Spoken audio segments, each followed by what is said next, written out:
So much to discuss this morning, but of course we should start with those fires in Los Angeles. The scenes are absolutely devastating. And I suppose, some people will say, well, these are very rich and famous people. Maybe there's limited sympathy among some for people in that situation. But it does show the power of climate change does not discriminate, right? I mean, whether it's droughts in Africa or homes being destroyed in one of the richest cities in the world, nobody is escaping the consequences of climate change. No, indeed. And also, this is about sort of displacement. So even if you have sort of, rich and poor living cheek by jowl, as you do in California and lots of places in the world, the displacement of 180,000 people will apply an incredible amount of pressure to the emergency services, to the infrastructure that exists there. So once the kind of immediate fire is dealt with, and we still don't have this under control, still don't have this under control, there are going to be questions about the preparedness, I think, of those emergency services, and also that bigger question around climate change. And you'll see a lot in the reporting, I think, in the coming weeks, that now that we have an incoming president who is a little bit more sceptical about these things, I think there will be a little bit more of a tussle around some of these issues. Yeah, Caroline, just before, and I'm sure you want to come in, just to give an idea of the scale of this, even though the images give you an idea of it, there are currently several fires blazing across Los Angeles and the surrounding area, with the biggest fire currently in the Pacific Palisades. Now, in that one fire alone, almost 20,000 acres have burned. That's around 30 square miles. And I think we've tried to put this into perspective with a map, haven't we? Yeah, so it's essentially the entire area of Nottingham City is the equivalent, 29 square miles. I mean, it would totally cover the city of Leicester as well, if you're living there this morning, to give you a bit of a scale. And by area, the fire would completely consume the town and surrounding areas of Reading, which is around 15 square miles. So that gives you a sense of that on fire... it's no wonder, as Laura was saying earlier, about the air pollution as well, right? If you've got that area under fire. I mean, and everyone you can see on the television, the reporters, but people living there, they're all wearing masks, aren't they? Because obviously the pollution in the air is massive. And it really brings it into focus when you say, a city the size of Leicester or Birmingham, that would be affected. It really makes you think about these things. I think, Salma's absolutely right. I mean, obviously there are a lot of rich people that live in Los Angeles, but there are a lot of not-so-rich people there as well. But it's devastating, whoever you are, when something like fire or floods. I've been in homes that have been flooded and it's absolutely awful. But this, I mean, it's literally obliterated communities. So not only is there the sort of emotional response to that, and we've seen that and heard that very vividly over the last few days, what it does to the economy, rebuilding. And it will be interesting to see about what the, if you like, the follow-up to this. California is actually known as a state that has been pretty pro efforts to tackle climate change and be a green state. And given that last year, as we're hearing in the news today, we broke globally the 1.5 degrees barrier in terms of the target to not go above that in terms of global warming, it really brings home to us, doesn't it, about the extremities of fires caused by winds, snow, storm, rain, that is creating these extreme weather conditions that are causing this terrible situation. Absolutely, and yet Donald Trump has been tweeting overnight saying actually the problem is that California spent too much money, or Joe Biden spent too much money on green policies, and if they hadn't spent all that money, they'd have more money to tackle the fire. So it's, do you treat the cause or the symptom of climate change? It's both, isn't it? It's both. It's got to be. I mean, if you're in an area like Los Angeles and part of California, which is, having fires is not unknown in this area, likewise earthquakes as well, you have to look at whether there are some causes like, for example, climate change that are having an impact over the long term, but also what you do to mitigate in the meantime. And clearly there are questions being asked about the hydrants, why water wasn't coming out the hydrants. But actually stepping back from this is the extreme weather conditions and the winds that have fanned the flames in this situation that have made it almost impossible for the firefighters to be able to put them out. Yeah, how's the rest of the world going to persuade Donald Trump, though, that that this is serious well, now, because he's coming in a few days' time. But hold on, but we don't know that the rest of the world is on the same page as we are. In fact, even in the UK, we're not on the same page around climate change. Now, I am very passionate about green economy, but even here, there are going to be constraints about what you choose to spend government money on, and those are the hard choices. But if we don't together as a society decide that we're going to prioritise this, and it is the #1 priority, then, you know, trying to convince Donald Trump is pointless. Yeah, and Labour scaled back its plans here as well. Yeah, no, I wasn't interrupting. I was just, you know, you mentioned some of the rich people that people might not have sympathy with. Paris Hilton has, on her social media, put images and pictures of the destruction of her home. She, of course, has another home, I'm sure more than one, so there won't be sympathy on that level. But the other side of it, as well as the fears over what to do and the signal of, you know, a world on fire, as you might feel, because of climate change, is the sort of social side of it, isn't it? You've seen looting, which feels disgusting when people have their homes, but that's because there's so much poverty as well in LA and in those areas. And now arson, they think, has caused the latest fire. And that is frightening in a different way, isn't it? It's really hard to fathom that, isn't it? I think in Australia, I don't know if it was last year or the year before, when they had some really serious fires break out there, and there were reports again in Australia of people actually setting fires up and creating them.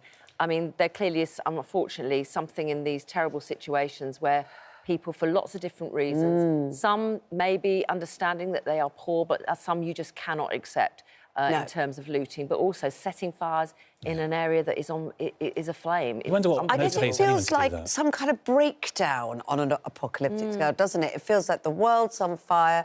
You know, Laura and others, not Donald Trump, convinced that this is because of climate change, and yet sort of society not knowing how to react in a sense of just breakdown. Well, I mean, when you look at the pictures there, I mean, it does look like a community that has literally been flattened by fire.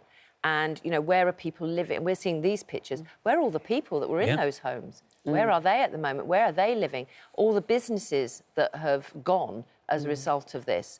And that is something that's going to last for not just months, but probably years to come. I mean, one thing that was really touching was the work of the firefighters, right, who are heroic on a day-to-day basis anyway. Yeah. But the humanity that they've shown in taking out key belongings, for example, keepsakes from people's homes, and we saw a firefighter putting aside I think we actually got albums. A little word from one of them. Let's have a look, doing just that, Paul, like you say. I mean, it's a lovely flicker, as you say, of humanity, isn't it, in the middle of it? Well, I think it reminds everybody. I mean, you know, we're talking about things that have taken years to build, people's whole memories or everything that they've collected over their lifetimes, and that's why it's so important. But as you say, it reminds us just how fragile our societies are, and actually all these arguments that we have around climate change or anything else, actually they become sort of slightly irrelevant when you're faced with that human tragedy that you're looking at. But it is fragile, and that's why it's so difficult and so hard for people to keep working at it to make sure that it works. I think that the firefighters could just take that little bit of, you know, care when they're dealing with so much to understand how important those mementos are is really clear. You know, huge emotional damage this done, psychological effects of this, because people's homes, no matter how big your home or how small your home, it's a place of memories, isn't it? And it's those priceless things like photographs that just really are important to people, and I think it's really great that, given everything they're dealing with, that they could just take the time to do that.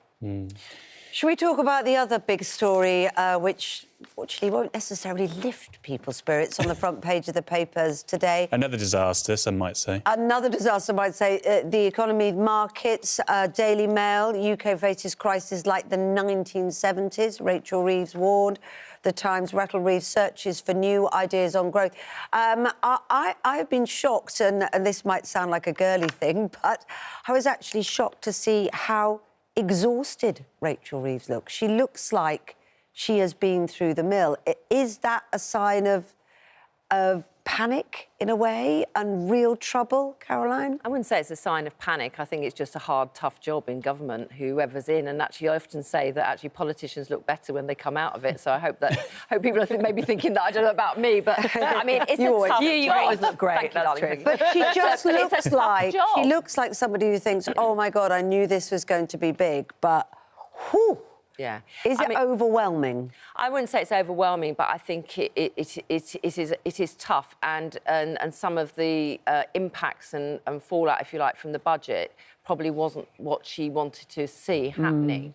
And whilst I think that the situation on, you know, the rising cost of borrowing isn't all down to Rachel Reeves or what's happening in the UK. There's a global situation happening in terms of nervousness about government debt. It is a factor, and it puts more pressure on because she's set fiscal rules, which means that in terms of spending, it's got to be paid by taxes. But the problem is borrowing costs mean that actually she's got to have to fund those increased borrowing costs. So where does she go for money to do that? So she is going to have to make choices about cuts to public spending or increasing taxes, and that's why there's talk about another statement happening in March to deal with that. So, which is not great. Which, of course, she promised wouldn't happen. I mean, she was absolutely resolute that there was not going to be any more tax increases. And the thing that I don't understand, which is probably why she feels so burdened, is that she keeps blocking off, you know, her options. You know, Keir Starmer keeps saying that he's going to level with the people and all this kind of stuff, and yet he boxed himself in by saying he's not going to raise particular types of taxes, the biggest raising taxes, and then ends up doing something that basically hits growth and jobs.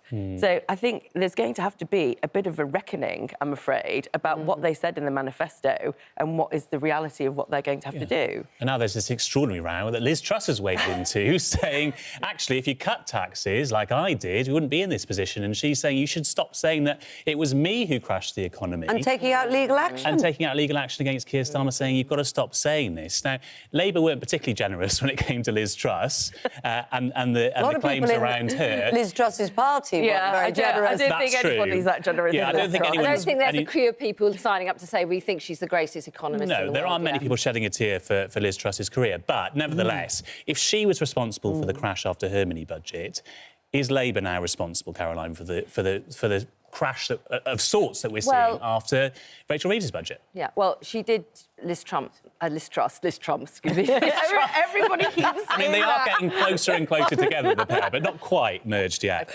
Okay. The former Prime Minister known as. Anyway, but she did actually enter a budget to provide for something like, what was it, £45 billion worth of unfunded tax cuts. And obviously her tenure was 49 days, Kwarteng, her Chancellor, was 45 days. And the truth is, actually, you know, that had a massive impact on people with mortgages and concerns. And she lasted a very short space of time, and whilst the opposition undoubtedly was using strong language in relation to her actions, it was the fact that she was ousted by the Conservatives and Jeremy Hunt came in to try and stabilise the situation that tried to get it onto an even keel. Now, the term crash, again, is what do we mean by crash? And usually, technically, it's when you have, you know, 2 quarters of negative growth, which causes a recession. That didn't happen under Liz Truss. It's not happening under Labour at the moment. And for Labour, you know, they have to look at what they've talked about constantly before the election is growth. And the last quarter was just a smidgen of growth. Forecast. That is such a really... you're doing really well to put a positive spin on it. It was. This is the line on growth. It's going that way, Caroline. So some forecasters are saying it's going to go up next year. But Sama, you're right. There's a lot vested in the whole area of growth policy under this government. And that, if anything, will be causing her concern. It's why she's saying to every single department, I don't want you doing anything in terms of policies unless it's contributing to growth. Well, the Guardian are saying that because of the lack of growth and because of being boxed in about not being able to raise taxes, although who knows, she's now going to have to make deeper cuts in spending. And, of course, that's going to mean that some of the goals that might make people feel better about the pain with national insurance and everything, the goals of trying to improve the NHS, trying to help on other things, can't happen Yeah. So that makes people feel very bleak. Yeah, and it is depressing, actually, because just to pick up on that point as well, Kate, the papers are saying this morning now that 1 in every £4 raised through those tax rises in the budget is going on repaying government debt now because the interest rates have risen. So if you've seen a rise in your taxes over the past few months, or you're expecting them to rise in April, I'm thinking, but at least we might get... It's just wasted. It's squandered on government interest. It is difficult at the moment. It's not undoubtedly. You can't, say it in any other way. It is, and but a lot can happen in the next 3 to 4 months. I can remember, years ago where actually there were some similar issues around worries about, the security of our bonds and the rating being given to them. And in some respects, that didn't play out as negatively as people thought. But again, it's going to be interesting to see over the next 3 months, whilst they do the spending review and also look for more growth policies from departments, what they're going to prioritise, what they're going to cut and where they think spending should go. So are you worried about this mini-budget in March, which feels like it's looming very quickly? Yeah, I'm worried on so many levels. I'm worried on a level for business. I'm worried on personal level, especially because government budgets might be squeezed, but household budgets are squeezed as well. So mortgage rates may go up. Mortgage rates may go up. So we are taking a bad situation and we're compounding it, basically. And so I think that there is going to be a lot of pain. And we need to it's all well and good talking about growth policies, but unless you're going to do something radical that's going to attract inward investment. So the Chancellor's in China today. Where is that money going to come from? Because the Chinese economy is also slowing, so I accept that there are global factors, but there are things that we have done that's made it harder for us to be able to get that growth. Yeah, and she's spending that time in China. Meanwhile, we may have a trade war going on with America in a few weeks. Do you think that's wrong? I mean, people are saying she shouldn't be going there. No, I don't think that's wrong. I agree. Shouldn't be there. I don't think that's wrong. I think the Chancellor going. When I worked in government, George Osborne as Chancellor used to go to China. We did a lot of work out there trying to bring in inward investment. It's not wrong. I just wonder whether this is a plague on all of your houses as well, whether it's Labour or Conservative, and whether the only beneficiaries here might be Reform UK. Because this is the front page of the Star this morning, saying, talking about Liz Truss, of course. They came up with Lettuce Liz. Lettuce, who crashed the economy, tells bloke who is crashing the economy, don't say I crashed the economy. So is everyone just totally fed up now of this blame game? And actually, the only people who are going to benefit are those who are seen as sort of a fresh leaf in politics, which is Reform UK. But this is exactly the problem. And what you had, especially with the last general election result, where you get a lot of seats but not a massive share of the popular vote, as was in Labour's case this time, is that actually people aren't buying what you're selling. And even what we saw in the budget, it seems like tweaks to the things that we've already seen and done before.